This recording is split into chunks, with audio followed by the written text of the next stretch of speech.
আসসালামু আলাইকুম রহমতুল্লাহ। Hello viewers, ষষ্ঠ শ্রেণীর শিক্ষার্থী বন্ধুরা, আশা করি ভালো আছো। ম্যাথ রুকিয়ার জোন অনলাইন শিক্ষা পরিবারের পক্ষ থেকে তোমাদের সবাইকে স্বাগতম। আজকে আমরা তোমাদের গণিত বইয়ের তৃতীয় অধ্যায় পূর্ণ সংখ্যা নিয়ে আলোচনা করব। চলো আলোচনা শুরু করা যাক। আদিম মানুষ পশুপালন এবং খাদ্য সামগ্রী হিসাব রাখার জন্য পাথর, কাঠি ইত্যাদি ব্যবহার করত। মানে আদিমকালে মানুষ তাদের খাদ্য সামগ্রী হিসাব রাখার জন্য পাথর, কাঠি দিয়ে লিখে রাখতো, মানে ব্যবহার করতো লিখতে। এসব উপকরণ দিয়ে হিসাব রাখা কষ্টকর বিধায় গুণে পাওয়া সংখ্যাকে লিখে রাখার জন্য নানা রকম প্রতীকের প্রয়োজন দেখা দেয়। আমরা জানি অক্ষর প্রতীক এবং সংখ্যা প্রতীক দুই ধরনের প্রতীক আমরা ব্যবহার করে থাকি, কিন্তু প্রাচীন যুগে মানে আদিম যুগে অনেক রকম প্রতীক ব্যবহার করত। আমরা পাঠ্যক্রমে বিস্তারিত জানব। এখান থেকেই প্রতীকের মাধ্যমে সংখ্যা গণনা শুরু হয় এবং বর্তমান সংখ্যা পদ্ধতি বিকাশ লাভ করে। 0 থেকে 9 পর্যন্ত অঙ্কগুলোকে ব্যবহার করে সব সংখ্যাকেই লিখে ফেলা যায়। কি বলছে যে অঙ্ক সংখ্যা 10টি আমরা জানি, 0 থেকে 9 পর্যন্ত এই যে 10টা অঙ্ক সংখ্যা আছে, যত বড় আমরা সংখ্যা লিখি না কেন, এই 0 থেকে 9 পর্যন্ত সংখ্যাকে ব্যবহার করেই লিখে থাকি। এই কথাটা বলছে এখানে। এই অধ্যায়ে আমরা ঋণাত্মক পূর্ণ সংখ্যার ধারণা পাবো। মানে কি, সংখ্যা আবার দুইভাবে ভাগ করা যায়, মানে অনেক ভাগ আছে। ধনাত্মক পূর্ণ সংখ্যা, ঋণাত্মক পূর্ণ সংখ্যা, আবার সেই অঋণাত্মক সংখ্যা। আমরা এখানে বলছে যে ঋণাত্মক পূর্ণ সংখ্যা কি হবে এটা জানবো। একই সাথে সংখ্যা রেখায় পূর্ণ সংখ্যার স্থাপন, তাদের মধ্যে তুলনা এবং যোগ বিয়োগ প্রক্রিয়া নিয়ে আলোচনা করব। যে প্রক্রিয়া চিহ্ন আছে সেই বিষয়গুলো আমরা জানবো। অধ্যায় শেষে শিক্ষার্থীরা কি কি শিখতে পারবে? পূর্ণ সংখ্যার বৈশিষ্ট্য ব্যবহার করতে পারবে, পূর্ণ সংখ্যা শনাক্ত করতে পারবে, সংখ্যা রেখায় পূর্ণ সংখ্যার অবস্থান দেখাতে পারবে এবং ছোট বড় সংখ্যা তুলনা করতে পারবে। যুক্ত সংখ্যার যোগ বিয়োগ করতে পারবে এবং সংখ্যা রেখার সাহায্যে দেখাতে পারবে। 3.1 দেখো, ঋণাত্মক পূর্ণ সংখ্যার ধারণা। তমা ও সালমা খেলার জন্য সমুদ্রবর্তী 25টি বিন্দু 0 থেকে 25 পর্যন্ত সংখ্যা দ্বারা চিহ্নিত একটি স্কেল নিল। ঠিক আছে, কি বলছে? তমা এবং সালমা দুজনে খেলার জন্য সমুদ্রবর্তী 25টি বিন্দু নির্ধারণ করলো এবং হলো 0 থেকে 25 পর্যন্ত সংখ্যা দ্বারা চিহ্নিত একটি স্কেল নিল। শুরুতে 0 চিহ্নের উপর তারা তাদের গুটি দুটি রাখলো। কোথায় রাখলো? 0-এর উপর রাখলো, 0 চিহ্নের উপর রাখলো। লাল ও নীল রঙের 2টি ছক্কা একটি ব্যাগে রাখা হলো। খেলার নিয়ম অনুসারে একজন একটি ছক্কা উঠিয়ে নিক্ষেপ করবে। তারপর নিক্ষেপ করা ছক্কাটি ব্যাগে রেখে দ্বিতীয়জন একটি ছক্কা উঠাবে। নিক্ষেপ করা ছক্কাটি লাল হলে যে সংখ্যাটি উঠবে তার গুরুত্বকর ডান দিকে সরবে। খেলা কিন্তু আবার ছক্কাটি নীল হলে সে সংখ্যাটি উঠবে তার গুরুত্বকর বাম দিকে সরবে। মানে গুড়ি দুইটা, লালটা উঠে ডান দিকে সরবে আর নীলটা উঠলে কি সাথে আর কি, নীলটা উঠলে বাম দিকে সরবে। কিন্তু প্রশ্ন হলো 0 চিহ্নের বামে কোনো ঘর নেই। 0 চিহ্নের বামে কোনো ঘর নেই। এমত অবস্থায় নীল রঙের ছক্কা নিক্ষেপ করার পর তারা গুটি সরাবে কোন দিকে? বছর রয়ে গেছে না? দেখো কি বলছে। তমা ও সালমা তখন একই ধরনের নীল রঙের একটি স্কেল 0-এর বাম পাশে স্থাপন করে খেলাটি শেষ করলো। উল্লেখ্য, খেলাটি শেষ করার শর্ত ছিল যে যার গুটি ডান দিকে 25 পর্যন্ত আগে যাবে সে বিজয়ী হবে এবং যে বাম দিকে 25 পর্যন্ত যাবে সে খেলা হতে বাদ পড়বে। দেখো এই যে এখানে যে চিত্রটা দেখাইছে, একবার দেখে নেবে ভালো করে। অপর একদিন খেলার জন্য তারা কোনো নীল স্কেল না পেয়ে 2টি একই ধরনের স্কেল বিপরীত দিকে স্থাপন করলো। তারা একমত হলো যে 0-এর বামে অর্থাৎ বাম দিকের স্কেলের সংখ্যাগুলোর সাথে চিহ্নিত মানে একটি চিহ্ন বসিয়ে দিতে হবে। কি করতে হবে? বাম দিকের স্কেলের সংখ্যাগুলোর সাথে একটি চিহ্ন বসিয়ে দিতে হবে। এখন যেটা কি, এবং এই চিহ্ন হবে কি? বিয়োগ চিহ্ন। দেখছো কি চিহ্ন হবে? যে বাম দিকের স্কেলের সংখ্যার সাথে একটা চিহ্ন যোগ করবে, এই চিহ্ন হবে কি? এই যে বিয়োগ চিহ্ন। কিন্তু বিয়োগ চিহ্নযুক্ত সংখ্যাগুলো 0-এর চেয়ে ছোট বোঝাবে এবং এই সংখ্যাগুলো ঋণাত্মক সংখ্যা। দেখো এই যে 0, এখান থেকে মাইনাসের দিকে -1, -2, -3, -7, মানে এদিকে যতগুলো যাবে এগুলো কি তত ছোট বোঝাবে। ঠিক আছে, যেমন 0 থেকে -1 ছোট, -1 থেকে -2 ছোট, -3 থেকে -4 ছোট, এগুলো বলে ঋণাত্মক সংখ্যা। আমরা কিছুক্ষণ আগে বলছিলাম আমরা ঋণাত্মক সংখ্যা সম্পর্কে ধারণা নিব। দেখো এগুলো কি সংখ্যা? এগুলো হচ্ছে ঋণাত্মক সংখ্যা, ঠিক আছে।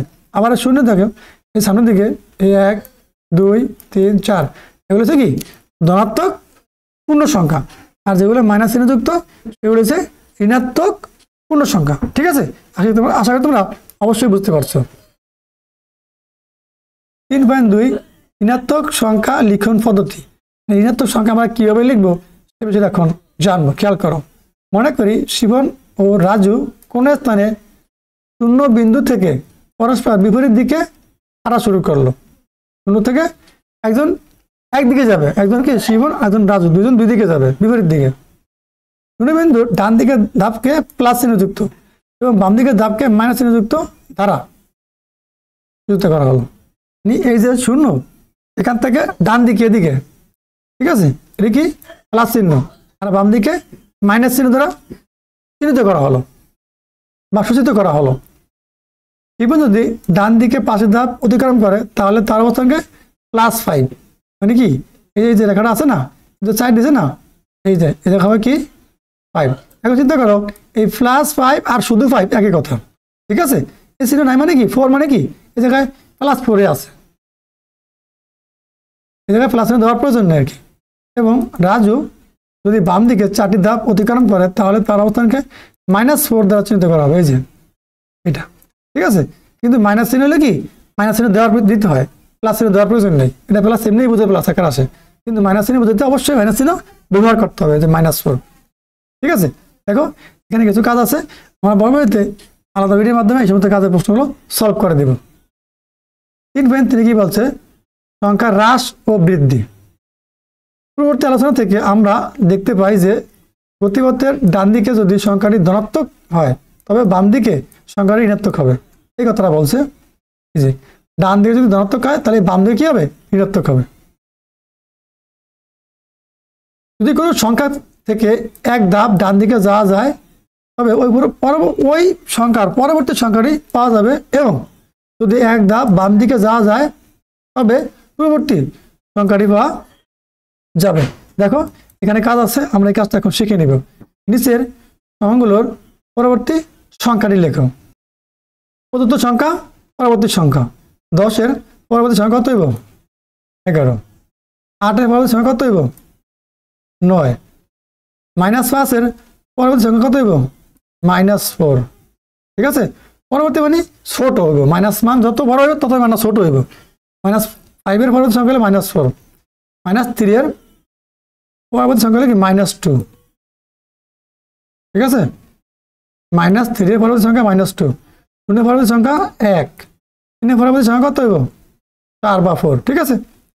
দেখো এটা কি বলছে, নিচের সংখ্যাগুলোর পূর্ববর্তী সংখ্যাটি লেখো। পূর্ববর্তী 10-এর পূর্ববর্তী সংখ্যা কত হইব? 9। 8-এর পূর্ববর্তী সংখ্যা কত হইব? 7। 3-এর পূর্ববর্তী সংখ্যা হইব 2। 0-এর পূর্ববর্তী সংখ্যা হইব -1। -3-এর পূর্ববর্তী সংখ্যা হইব -4, ঠিক আছে। -6-এর পূর্ববর্তী সংখ্যা হবে কি -7, ঠিক আছে। এই 4টা আমি এখানে সমাধান করে দিলাম, ঠিক আছে। তুমি এখান থেকে দেখে নেবে। দেখো 3.4 ঋণাত্মক সংখ্যার ব্যবহার। এ পর্যন্ত আমরা ঋণাত্মক সংখ্যার ধারণা পেয়েছি। বাস্তব জীবনে এগুলো কিভাবে ব্যবহার করা হয় তা এখানে আলোচনা করা হলো। আয় ব্যয়, খেয়াল করো, আয় ব্যয়। আয় মানে কি, এই যে আয়, খেয়াল করো ওই জায়গায় আয়, আয়টা বস করে প্লাস চিহ্ন দ্বারা, ঠিক আছে। তাহলে কি ব্যয়, ব্যয় ব্যয় কি হইব? মাইনাস চিহ্ন হইব, খেয়াল করো। আয় প্লাস চিহ্ন যুক্ত মান আর ব্যয় মাইনাস চিহ্ন যুক্ত মান একই হবে। লাভ প্লাস চিহ্ন যুক্ত হইব আর ক্ষতি মাইনাস চিহ্ন যুক্ত হইব। বৃদ্ধি প্লাস হইব, হ্রাস মাইনাস হইব, ঠিক আছে। এই বিষয়ে খেয়াল করে রাখবা। আয় মানে কি প্লাস, ব্যয় মানে কি মাইনাস, লাভ মানে প্লাস, ক্ষতি মানে মাইনাস, ঠিক আছে। বৃদ্ধি প্লাস, হ্রাস মাইনাস, এখানে সেই বিষয়গুলি আলোচনা করছে।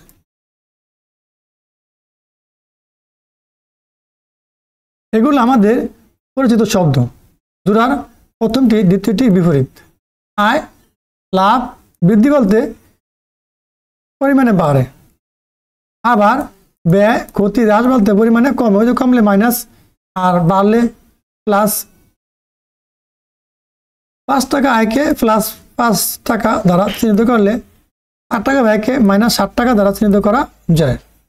খেয়াল করো, 5 টাকা আয় করছে তাহলে প্লাস 5 টাকা আয় তার যুক্ত হয়েছে, আর 60 টাকা ব্যয় করছে তার কাছ থেকে কি কমে গেছে মাইনাস। ঠিক আছে, খেয়াল রাখবা। ঠিক কেমনই হবে, প্লাস 6 টাকা দ্বারা 6 টাকা লাভ বোঝালে মাইনাস 60 টাকা দ্বারা 60 টাকা ক্ষতি বোঝানো বুঝায়। ঠিক আছে, বা বোঝানো যায়।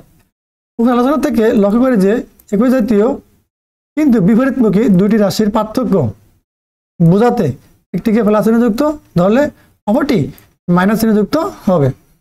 ঠিক আছে, এটা বাড়ে বৃদ্ধি পায় প্লাস চিহ্নযুক্ত, কমলে হ্রাস পেলে ক্ষতি হইলে মাইনাস চিহ্নযুক্ত হবে। খেয়াল রাখবা। দেখো এখানে যুক্তি দেওয়া আছে, প্লাস চিহ্নযুক্ত রাশিকে ধনাত্মক রাশি কি বলছে, এর যদি প্লাস চিহ্নযুক্ত রাশি থাকে তাকে ধনাত্মক রাশি বা ধনরাশি বলে, এবং মাইনাস চিহ্নযুক্ত রাশিকে ঋণাত্মক রাশি বা ঋণের রাশি বলে। খেয়াল রাখবা। এজন্য প্লাস ও মাইনাস চিহ্ন দ্বয়কে যথাক্রমে ধনাত্মক চিহ্ন ও ঋণাত্মক চিহ্ন বলে।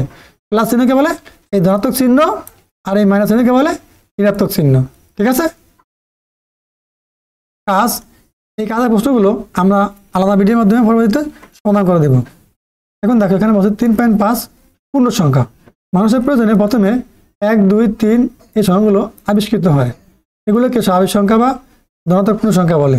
কোনগুলো? এই যে 1, 2, 3 এগুলো। স্বাভাবিক সংখ্যার সাথে শূন্য নিয়ে আমরা পাই 0, 1, 2, 3 এগুলোকে অঋণাত্মক পূর্ণ সংখ্যা বলা হয়। ঠিক আছে, তখন এই 1-এর সামনে আমরা শূন্য বসাই, তখন এগুলো কি অঋণাত্মক পূর্ণ সংখ্যা। আর যখন আমি শূন্য বাদ দিই, শূন্য বাদে যত প্রকার ধনাত্মক সংখ্যা আছে ওগুলো হচ্ছে স্বাভাবিক সংখ্যা। কি সংখ্যা? স্বাভাবিক সংখ্যা, ইংলিশে বলে ন্যাচারাল নাম্বার। ঠিক আছে, এই যে আমরা 1 থেকে যত ধনাত্মক মান লিখবো সামনের দিকে শূন্য বাদে, এগুলো সব কি স্বাভাবিক সংখ্যা। আর এবার আগে শূন্য বসায় লাগলে 0, 1, 2, 3 এগুলো কি অঋণাত্মক পূর্ণ সংখ্যা। অঋণাত্মক মানে কি ধনাত্মক পূর্ণ সংখ্যা বলা হয়।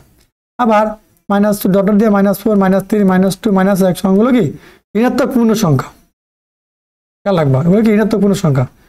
অঋণাত্মক পূর্ণ সংখ্যা ও ঋণাত্মক পূর্ণ সংখ্যা একত্র করলে আমরা পাই, দেখো ডট দিয়া -4, -3, -2, -1, আবার 0, 1, 2, 3, 4 এই যে এগুলি কিন্তু পূর্ণ সংখ্যার সেট।